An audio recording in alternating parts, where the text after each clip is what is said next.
महत्वाची बातमी, हिंदी सक्ती विरोधात महाराष्ट्रभर आंदोलन करा असे आदेश उद्धव ठाकरेंनी दिलेत। भाषेला विरोध नाही तर सक्तीला विरोध आहे असंही उद्धव ठाकरे म्हणाले।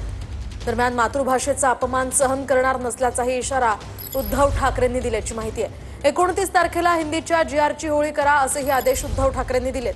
प्रत्येक जिल्हा, तालुका आणि गाव पातळीवर आंदोलनाच्या सूचनाही उद्धव ठाकरेंनी दिल्यात।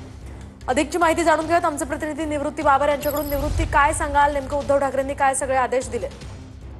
नक्कीच मोहिनी, आपण जर पाहायला गेलं तर उद्धव ठाकरे यांनी हिंदी सक्ती संदर्भात आपली भूमिका जी आहे ती काल पत्रकार परिषदेमध्ये नमूद केली होती। त्यानंतर आज सकाळी जिल्हा प्रमुखांची, संपूर्ण राज्यातील सर्व जिल्हा प्रमुखांशी ऑनलाईन संवाद साधला आणि जिल्हा प्रमुखांना काही आदेश देण्यात आलेले आहेत। त्यानुसार रविवारी दुपारी 3 वाजता शिवसेनेच्या वतीने संपूर्ण राज्यात ठिकठिकाणी हिंदी सक्ती विरोधात आंदोलन करण्यात येणार आहे। या आंदोलनामध्ये जो हिंदी सक्ती हिंदीचा जो जीआर शालेय शिक्षण विभागाच्या वतीने काढण्यात आलेला आहे, त्या जीआरची होळी करण्याचे आदेश जे आहेत ते सर्व जिल्हा प्रमुखांना उद्धव ठाकरे यांनी दिलेले आहेत। एकीकडे आपण पाहतोय की त्यांनी जी आपली भूमिका आहे ती भूमिका स्पष्ट केली होती, भाषेला विरोध नाही मात्र सक्तीला विरोध आहे अशा आशयाचे आदेश जे आहेत ते उद्धव ठाकरेंनी दिलेत।